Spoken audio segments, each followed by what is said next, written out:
Sue Ruddick is, in addition to being my supervisor, is a professor in the... That's right, I get points somehow. Is a professor in the Department of Geography and Planning at the University of Toronto. She has a B Environmental, it's a pre-professional architecture degree from the University of Waterloo, an MA in Geography from McGill, and PhD in Urban Planning from UCLA. Her recent publications deal with urbanization, the rethinking of the human-nature divide, and the ways biosymbiosis might help us to reimagine the human. Her influences include Deleuze, Lefebvre, Agamben, Spinoza, and Peirce. And her publications can be found in Urban Geography, Philosophy Today, Dialogues in Human Geography, and Society in Space. She is principal investigator for SSHRC-funded Insight Grant Crossing Boundaries, Encounters with Wildlife in the GTA, researching the evolving network of public, private, and citizen-led organizations addressing wildlife in the GTA, the Greater Toronto Area. So with that I'll turn it over to Sue. So thanks, Travis, for that introduction, and thanks to everyone for turning out. I'm so excited how quickly people responded to the call in November and all the faces that we see today. And I also want to thank our just amazing organizer, Nicole Percival, looking for employment by the summer when she graduates, so you need a planner. She's definitely one to go to, and Sophia Zamaria, and also our research team. So the thing I've been thinking about in relation to our research is the rhythms of the city. And what does it mean to reinvent the city in terms of the rhythms of the city? So Levi-Strauss once famously said that animals are good to think with. What then might Thinking with the Crow tell us about reinventing the city? In this happy narrative I'm going to show you, uploaded to YouTube in 2007 by BBC World and viewed about 1,350,000 times and shared sites from the UK to North America to Japan and Australia, we see a crow adapting to the complex choreography of the modern city, using the rhythms of the city to bring together a food source it could not previously eat with a technology that was invented for other purposes, reinventing at the same time the relationship between nature and culture and blurring the boundary between the urban and the wild. Let's see if this works.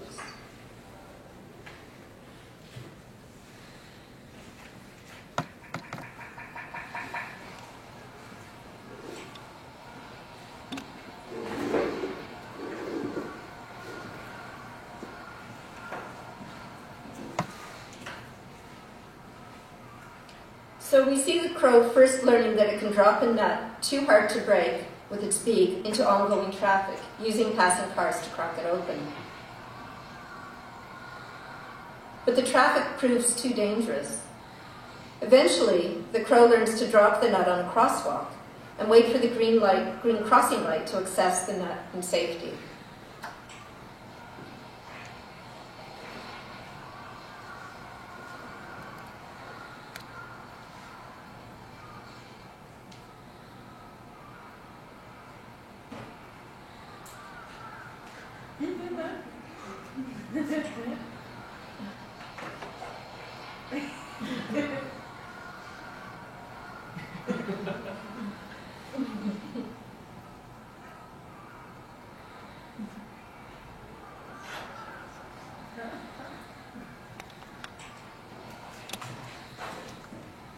Whoops, sorry. So this is a happy story, but it's also a troubling one, focusing as it does on species well adapted, really extremely well adapted in this case, to the rhythms of urban life. But it raises many, many questions for me. Will we only admit to the city those species that can adapt? What happens to those who adapt in less pleasing ways? To those who adapt, and in doing so, push out other species? I'm thinking here of sparrows. What happens to those who cannot adapt at all? Should the world, in the words of Lewis Mumford, become a vast urban hive? If the crow uses the choreography of the city, in effect, to solve a problem, to open new opportunities, to attune itself to its rhythms, might we not return the favor? Can we recalibrate urban rhythms to attend to the needs of our wild cohabitants? What does it mean to reinvent the city, and for whom? These are complicated questions, and We'll take the collaboration of our best practitioners, our best scientists, social scientists, urban planners, and designers, and architects. So I'm thrilled we have such a rich cross-section of participants in the workshop today. Of course, reinventing the city is not new. Planners have been doing this for near on a century, recalibrating the relationship between the urban and the wild, in a process that is often fraught with contradiction and unintended consequences. In an earlier choreography of the urban and the wild, dance partners were at first kept firmly in their places, with cities firmly in the lead. As Christine Boyer reminds us, from the late 1800s through the early 1900s, the first introduction of parks and playgrounds, the conscious insertion of islands of nature, such as public parks like Hyde Park and Central Park, into the city was city-centric in its orientation. The natural world was put to use to improve the human condition, to improve public health and morale. The garden suburb was introduced to ease the antagonism between the urban and the rural, and later the rationalization of development through zoning and transit planning, each responded to perceived problems of their era, cordoning off urban from wild spaces. But these interventions, these slower rhythms of urban development, leave their mark for decades, sometimes for centuries. And their long afterlife sometimes yields surprises, happy accidents, to borrow from the language of Rosenzweig's reconciliation ecology. Suburban lawns and golf courses planned and built in the 1950s become in the 1990s analog habitats for Canada geese. The balconies of skyscrapers, whose swarm first appeared on the scene in the 1920s, by the 1990s provide roosting and nesting sites for peregrine falcons. So emergent ecologies of the urban. But the city equally engenders problems. In the 21st century, cities are the fastest growing site of human settlement, with the planet's urban population exceeding its rural population for the first time in human history in 2008. The pace and scale of environmental change has been fundamentally transformed. More than 3 billion people now live in cities, and the healthy maintenance of the biosphere and the protection of biodiversity more generally increasingly depends on our capacity to manage urban growth and the practice of city dwellers. Growth is fastest in cities in the global south, as we can see from this depiction here, but the consequences for wildlife in the global north are, I think, no less dire. We become painfully aware of the afterlife of cities, the lasting impacts of planning decisions we make today, and the potential impacts for the future. Globally, the 20th century stands out not only as the most dynamic period of anthropogenic ecosystem transformation over the past 300 years, but also the period during which the terrestrial biosphere transitioned from a primarily wild and a semi-natural state to a primarily used state. And this I take from geographer Ellis and Ellis's work on remapping the globe in terms of no longer in biomes, but in terms of anthromes. It's very interesting work. What does this mean for North American cities? On the one hand, we have fragmentation of habitat along an expanding urban edge. Low-density suburban development has accelerated. In Ontario, in the town of Milton, for instance, just northeast of Oakville, the past decade of suburbanization has caused it to be twice named the fastest-growing community in the country, increasing habitat fragmentation and differentially impacting a wide range of species. On the other hand, we find cases where the urban interior, and Joyce Swan in her keynote last night, I think, documented this really, really nicely. Many sites fall into disuse, and wildlife has engaged or is starting to engage often in opportunistic colonizations of urban sites, such as brownfields and analog environments.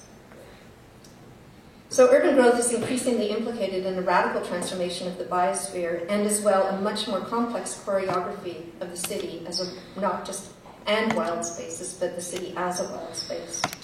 Until very recently, however, the term urban wildlife was thought an oxymoron in North America.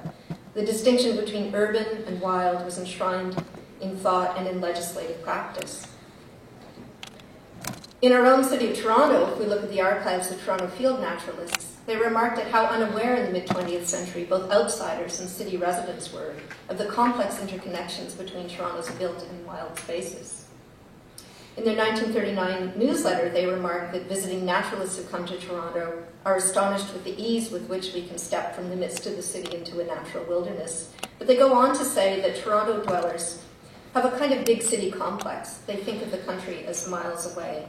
Now, this is just for those who are not Toronto-centric, because Jimmy here and Ramsey, we can see a kind of complex interweaving of ravines and open spaces with the built-up areas of Toronto. But in the 1930s, a map of Toronto suggests that the country was not miles away, that the built-up areas were quite close to the ravine system.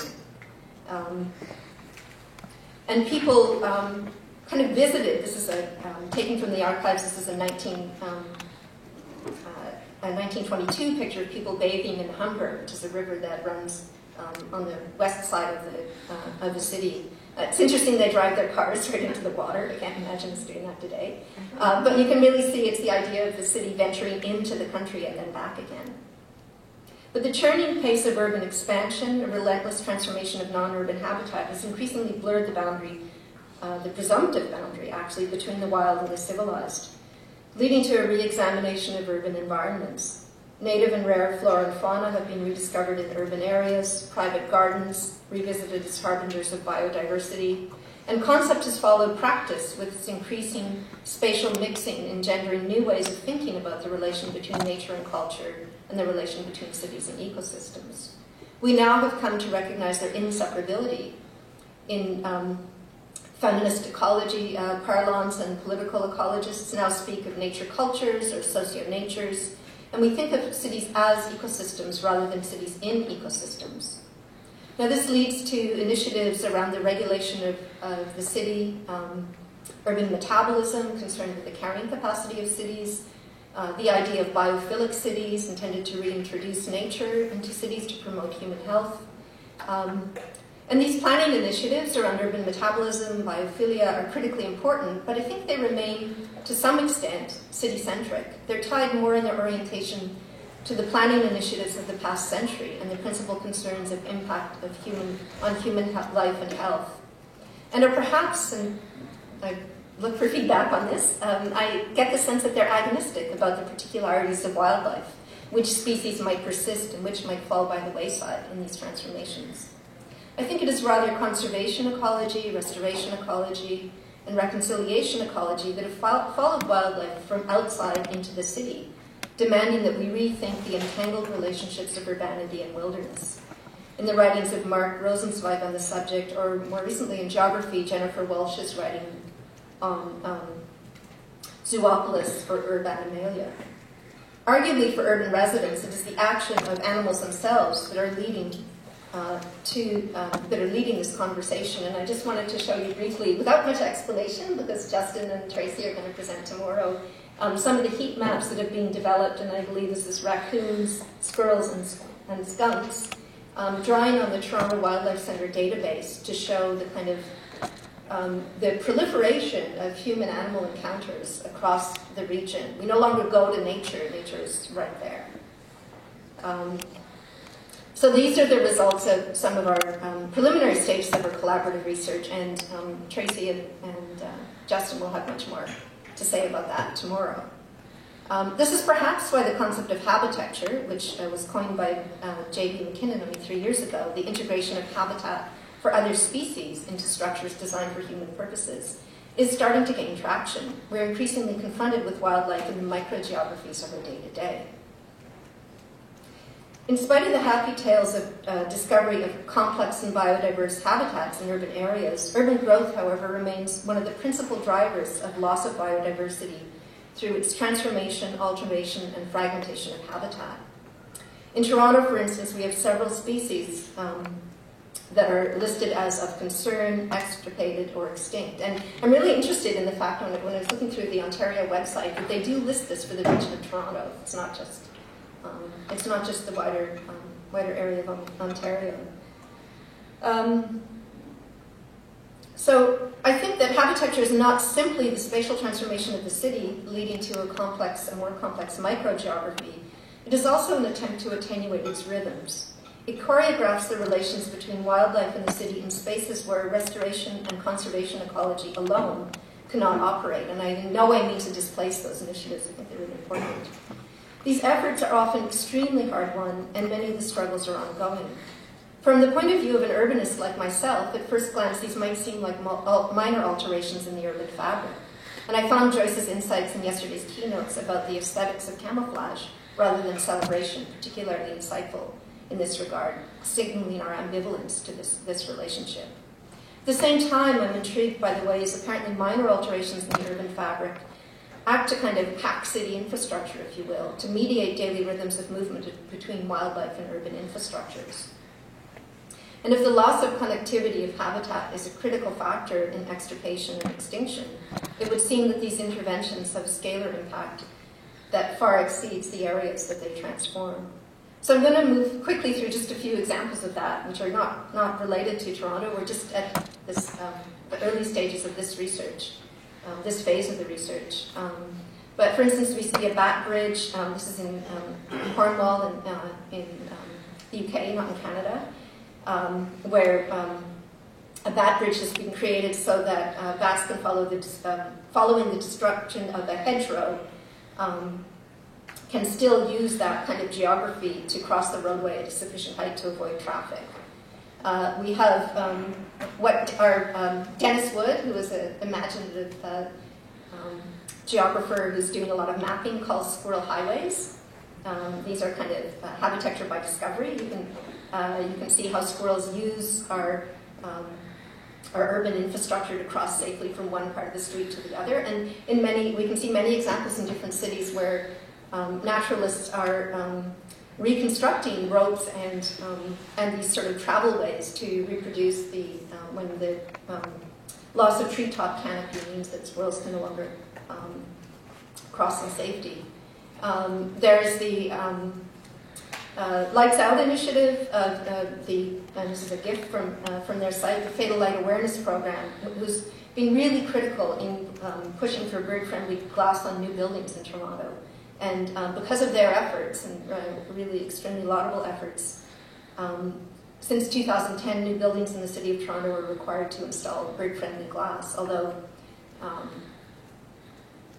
this doesn't deal with the buildings already under construction.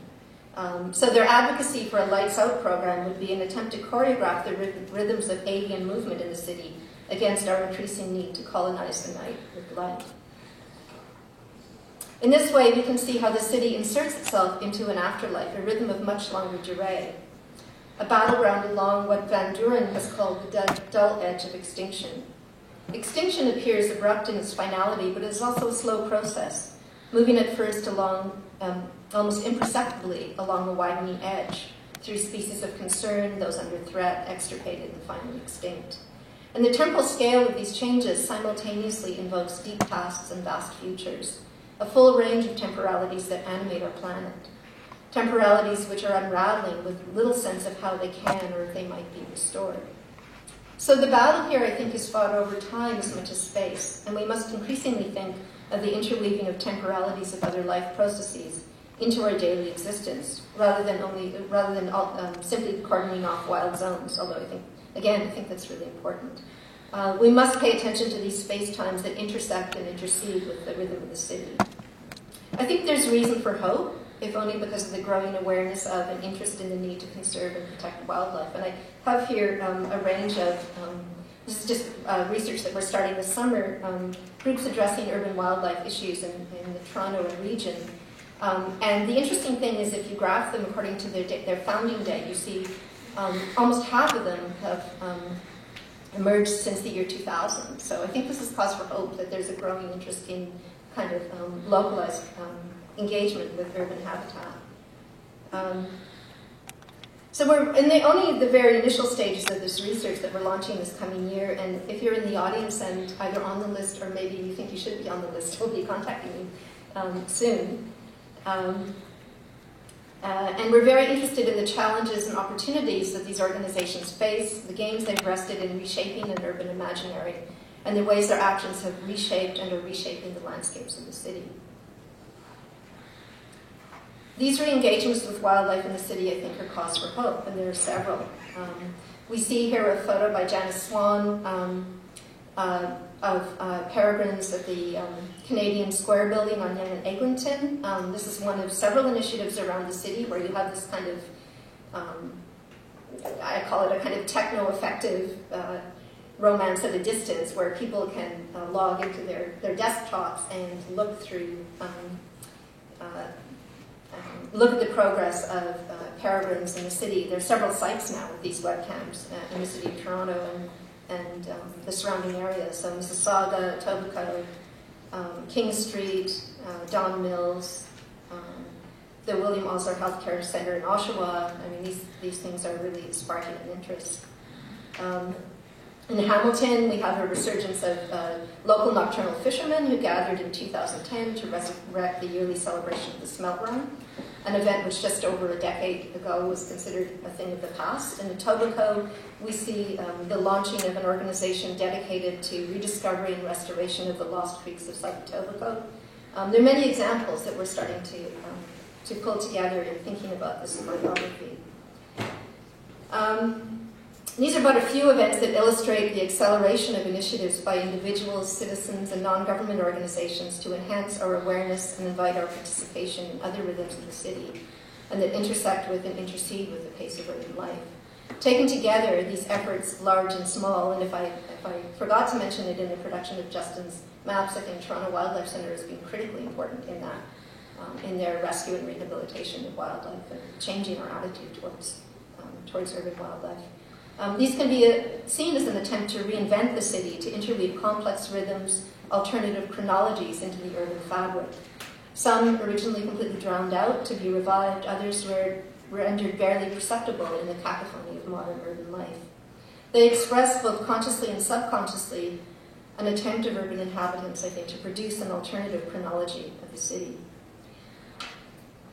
So, if animals are good to think with, to return to the dictum of Levi-Strauss, thinking with animals, in particular species under threat, may help us in a different way. There are many people, scholars and lay people alike, I think, who feel that humans are incapable of grasping the implications of our actions on a geologic scale, on the kind of the time frame we need to deal with the kind of anthropogenic crisis of our time, incapable of forging what Lord Vermont has called a kind of new genre of the present, in which this catastrophe, too slow to watch, could be rendered present and perhaps intelligible, and I'm quoting Vermont now. But to attend to these interventions in the rhythms of urban life is perhaps the means that will allow us to find the shape of an adequate response, to construct in the choreography of the city a new kind of hospitality. Thank you.